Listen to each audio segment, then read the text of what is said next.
Hello and welcome to UAT Time within the United Countries special by First Ukraine. You can find us on the frequencies available on our website, firstuat.com. I'm Sergey, Velichanskiy. And I am Olivier. UAT Time is dedicated to bring Ukraine and Europe closer to each other by introducing the real Ukraine to the rest of the world. Mikheil Saakashvili, a governor of Odessa region, has declared war on corruption and has gathered a lot of new faces into his team. They're educated and motivated. Our guest today is Mikhailo Titarchuk, head of state regional administration of Bilgorod, Dnistrovsky city. Welcome. Hi guys. Well, Mikhailo, I'm very impressed with the information that I've got on you, your past experience. You've been pretty much everywhere. Azerbaijan, Burundi, Chad, Congo, Iraq, Libya, and so on. Now, the question is, you've decided to come back with your business experience. What and how did it happen? Thank you, Sergey. The decision was quite tough, to do and to come back to Ukraine, especially that I've been more than 10 years abroad.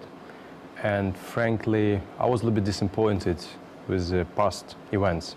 So when we saw that we've got a Maidan, that we've got a new government, new president, and when we got a new government in Odessa, I got some positive feeling that we might get some new changes. And as I'm young generation, I'm only 31 years old. So I've been thinking, what's the way to be back? Mm-hmm. Not just the way to be back as a businessman. I think at that time I was planning to serve my country, so to use my knowledge and my experience and to be really efficient, a new Ukrainian generation of politicians. But obviously, for a person like me, I mean, in the past, you didn't have any chance to get in. It was like a triangle. So, and suddenly I saw in internet that Saakashvili said, hey, we're looking for young managers who are going to be head of the state regional administration in Odessa. We have approximately 26 regions. So, and just applied at the last moment. And I passed through the many different competitions. It was quite tough. Around 7,000 participants. So approximately 300 people for one post. And then I passed. So it was not easy decision because I changed my life on 180 degrees.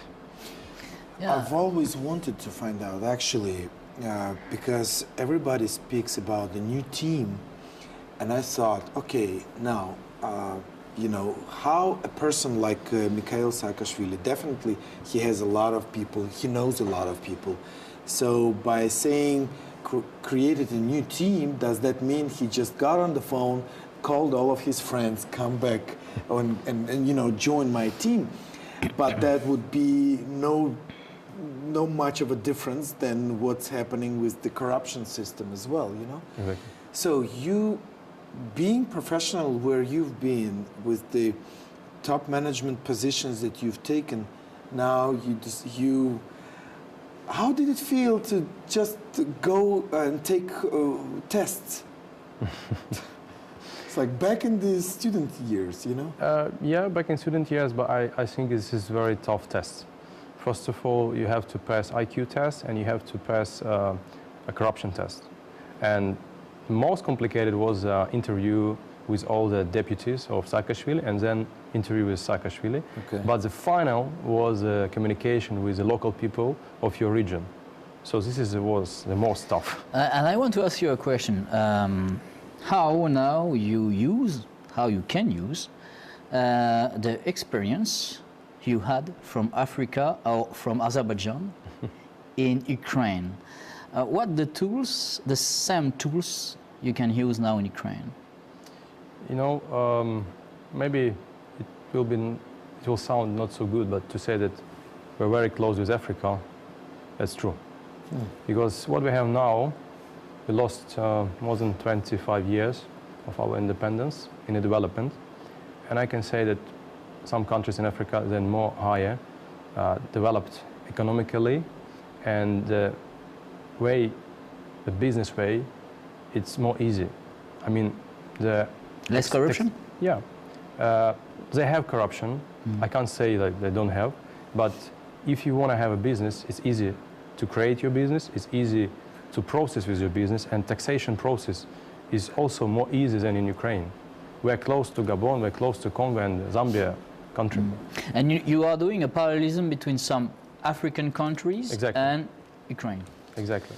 And it's interesting that as a stereotype here in Ukraine, we usually think of Congo and Uganda and other countries like that as the corrupted, countries, and we laugh at them, but we haven't gone anywhere. One principal difference: they have better roads than us. They have better roads than us. There you go. That's very clear. There you go. All right. So now, as would you describe? Once you've been appointed, that's the appointed position, right? Yep. Not the elected, but appointed. What were the challenges? The challenges were through all over. First of all, you are a new person in the region, and nobody expected you. Okay. So you can imagine what kind of not supporting my position, the local people, the local, let's say, structure of mafia. Yeah. Obviously, they're not interested in a new person because you're going to destroy their structure. So in this case, I would say, the popular phrase of Czech president Václav Klaus, better 5 years of mistakes than 50 years of sabotage. Mm-hmm. So at that time, when I entered at a new post, as the head of the state regional administration, I appointed my team as well, because you need to trust somebody. And unfortunately, I didn't trust 100% on my local people there, because everybody, this typical Ukrainian stuff, when you have somebody, relations, parents, even administration. So you've seen that many interested through all spheres, starting from the police, starting from the prosecutors, everywhere. Yeah. So the first months was tough, but I realized that the local people from villages, they were waiting for somebody new. And when I've been visiting some villages, they said, hey, you're the first guy, head of administration, who visited us since 1991. So at least they can touch you, they can talk with you, and you destroy, that old pessimism, where you say, hey, here is my number, you can call me. Right. And I think we talked about that before. Communication. In communication, I think this is, in this country, in administration, public administration, like in a private company, you have this problem of management. That means you have a big gap between the top management and the workers. And I think in politics it's the same. You have this big gap between the head of the administration, as you, and the people. And I think to destroy the corruption, you found a good way. That means you give your phone number simply to the people. And that means they will not have to ask for a local person who will take money to have something. And I think that's a good example of what we have to do in Ukraine to change the management in Ukraine. But what in reality should really happen when, as far as I understand, the salaries of the civil servants of the government and head of administrations and on different levels are not that high. That's true. We're talking about temptations pretty much on a daily basis. Yeah, that's true. So my first principle was zero tolerance to the corruption. And of course, you're right. When we say that we fight with the corruption, the most politicians, they said we fight with the corruption, but it means with ethics. And we have to look on the reason. The reason, first of all, for officials like me, it has to be a reasonable salary. Yes. So which means that the official will work hard and he will know that he will get a good salary and he won't think about corruption. Yeah. Secondly, it has to be really serious punishment for the crime, for the corruption. When the official will know that he will going to lose everything. And third, I think in base also on these two problems, it's our tax code. Tax code, it means because it's unclear, it's the most complicated I've ever seen. Yeah. And if we will work properly, we don't need such army of officials in the tax administration. This is my view. I think you have two big points for me to fight against corruption. First point, yes, is the low salary, to increase the salary of the civil servant, and that means you have to decrease the number of the civil servant. And you know that, for example, in a lot of countries, as in France, we are decreasing the number of the civil servant in the French administration. First point. Second point, and you have only one law to do in your tax code. That means, and you know, as in France, as in USA, as in Germany, you have to prove from where your income come from. From where your income come from, I repeat, this is important. In France, if you cannot prove from where your income come from, you are guilty, and you will pay more tax. And in Ukraine, and this is the same code in Russia, the administration has to prove that you are guilty. Yeah. And this is impossible. This is impossible. Nonsense. You have one law to do only one law. Prove from where your income comes from. The most serious crime in the United States is not to pay taxes. Yeah. Yes. And that's with this law. You know, this is because of this law, they arrested Al Capone.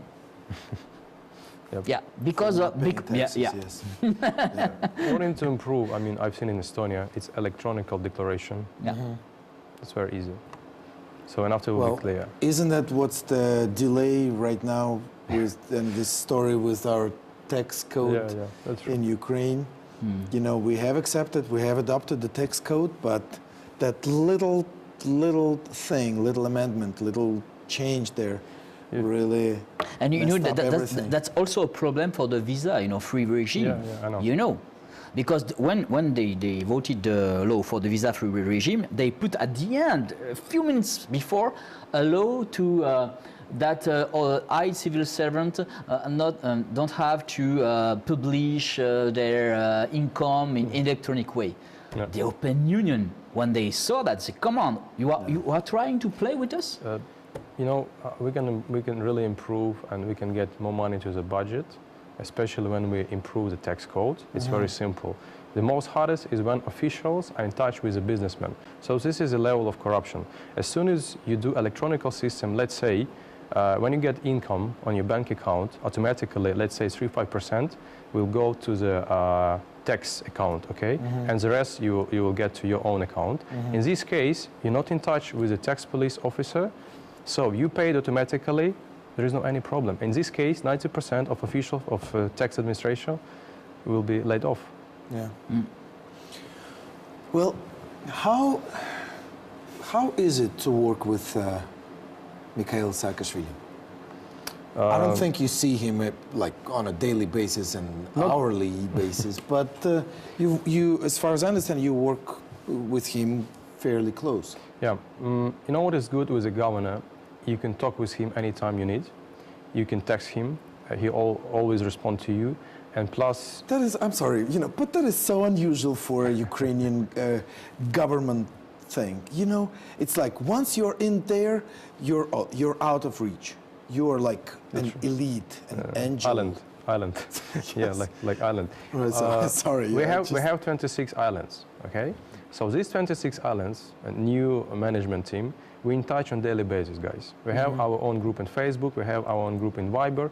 We're talking about all the problems. If somebody is smarter, let's say in land acquisition or whatever, we get in this experience. Okay. So with Saakashvili, it's also easy. If you're in administration, I want to say something really good. I'm saying what I've got.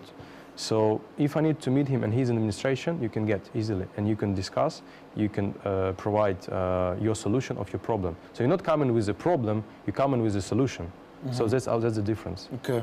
But you know, in this case, we can see that Saakashvili is more close from U.S. system of management than French system of management. Yeah, that's true. And he used really the typical U.S. management. That's mean more and more close to his employer. That's the workers, and that's really great. And this is a good example even for Europe. Thank you. Let me take a little pause. If you have anything to add, find our page on Facebook, facebook.com/UAT time, and send us your questions and your ideas and what you think. Thank you for being with us.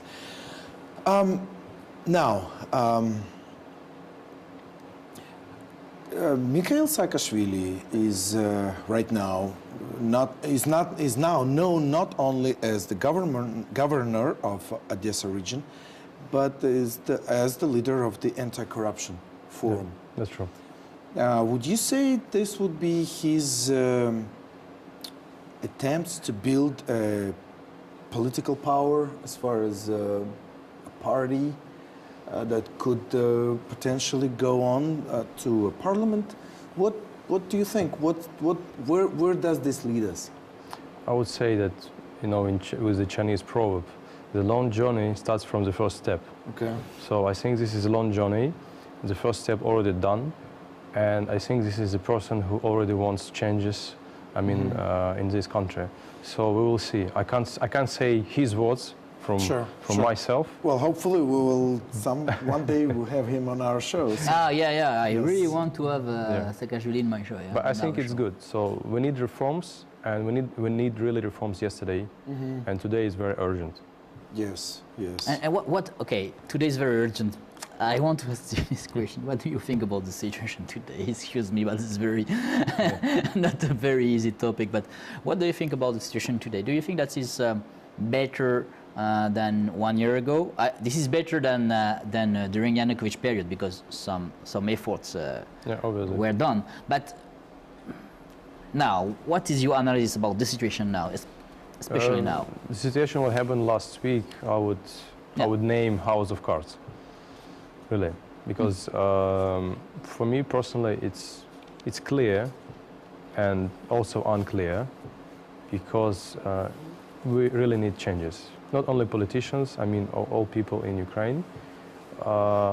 When we declare something that we move forward, we move to European Union, whatever, but we need to understand that we can't do changes without changes in place. So which means we have to start with a simple way. And for a time being, I just see declaration, but there is no results, sorry. The first result, what was done clearly for me, when I was declared for a new post in Odessa Oblast, when the people can choose let's say, a head of the state administration, where the people can talk. So if we will do even such simple example through all oblasts in Ukraine, I think it could help us, and it will be some result. Because people, they don't trust anybody, they don't trust any talks, they just trust the result. That's all. Yeah. What do you think the reform of decentralization will do? What influence will it have on your region? And will your region be drastically changed in some ways, and what do the people think? Very good question. I think it's topic number one in Ukraine, decentralization. Yeah. I can tell you that in my region we already got one example, very good example. It's 8 villages who united together, and we move forward because we need to continue. But I think the main problem is, first of all, it's lack information for local people. Some of them, they don't understand what they will gain. So, second, the head, the chief of the villages, they're not interested in it. So they're trying to be independent. Imagine one chief of the village is holding his post more than 20 years. Yes. So it's like dictator. There are stories like this. What kind of changes you can expect? Yes. And third, we need to do more meetings with people. So what we are doing locally by ourselves to explain what will be really the percentage of success, what kind of budget, what will stay in their community, and they will decide on many things. So that's why we're trying to be more open, to make the process transparent, and to implement some IT technologies. So how to, like new governance with IT technology? Yeah, for example, we created smart city in Belgorod Dnistrovsky, we started smart city, which means that people, local people, they can participate in the life of the city. Okay. Second, maybe it's a very simple example, Facebook. Yes. All my workers in administration, all directors of the school, local population in my region, they're on Facebook, they're texting me, they're asking me questions, I responded immediately. Okay. So this is a way of communication. Awesome. So you make a process clear, and what I think is success when you make process clear and transparent, zero corruption, because the people inform you. Yes. So I think what is the biggest success during my time in administration, it's zero corruption.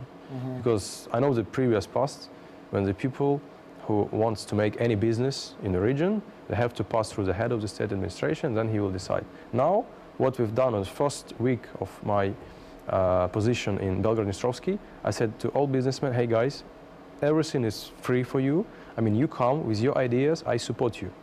So we have to understand that the state is not a power, it's a service for a local population. Yeah. But can you, have you noticed the changes in numbers? For instance, I don't know if maybe the budget is changed, or because we can understand that corruption is something where a lot of money go into the dark and they just bypass the budget.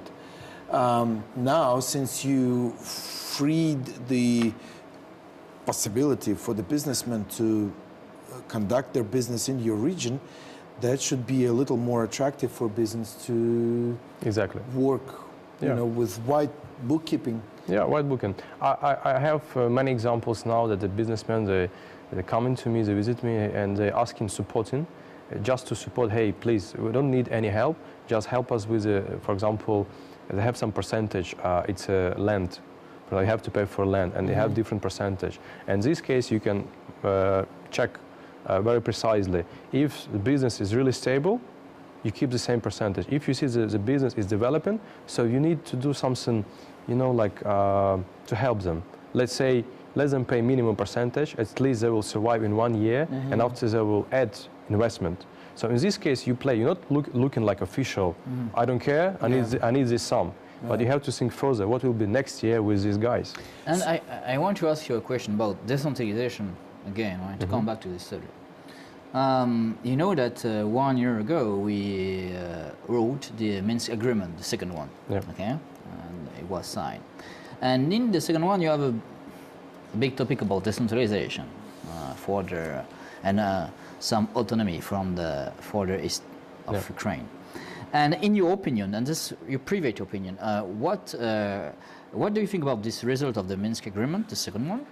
And for you, what is your point of view about how we can manage this east of Ukraine, those two, I can say, republic or support by Ukraine, support by Russia? How we can deal with that? Do you think that we have to, in my opinion, we have to take Donbass and develop the Donbass, maybe we are? What is your opinion about that? Okay, I don't support. We've got actually 1 minute. Okay. So. I don't support any autonomy. This is the territory of Ukraine. It's 100%. Yes, I agree. And our people and our soldiers, they died for some reason to unite Ukraine. Second point, we can try, but we can't because our neighbor is too strong and we're alone for a time being. So we're fighting with the strongest army in the world. So in this case, what I can say, we have to improve our army condition as much as possible, and we don't have any excuse about economy, why economy is fell down. You can watch out on a very good example, Israel. More than 40 years, this country is fighting and high developed. Constant war, So that's my point of view. Yeah. All right. I share this point of view also, okay. Basically, we're pretty much ready to finish, but how do the people feel in your region?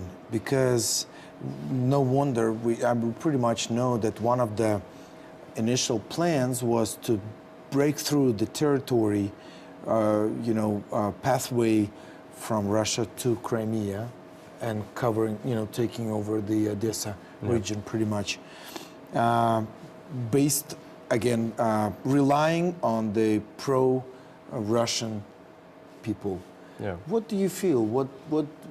How do the people feel? Do they feel more of a, I mean, we pretty much know that most people speak Russian there, right? Yeah, 80%. Okay, yeah. But what do they feel in their minds and in their hearts? Look, I'm also Russian speaking, yeah, and I think in other way. So it doesn't matter which language you speak, it matters where you live. Yes. So I feel myself Ukrainian. And the people in my region, I think it was lack of attention from the government, which means in some villages you can't find even Ukrainian radio. So imagine the people asking me, please, can you just add Ukrainian radio? We will listen Russian radio and Ukrainian radio. At least we can compare. That's so the main point, I think we don't have to split on which language you speak or I'm speaking.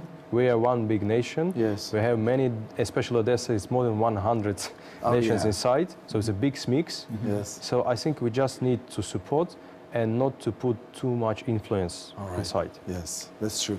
Well, thank you very much for what you do and for all the efforts. We just really hope everything's going to be changing and developing for better. So thank you for stopping by. It was United Country UAT Time by First Ukraine. Our guest was Mikhailo Titarchuk, Head of State Regional Administration of Bilgorod Dnistrovsky City. Olivier, Vedrine and Sergey Velichanskiy were working for you in the studio. Stay with us and we'll show to you the Ukraine. Thank you for being with us. Have a good day and see you soon.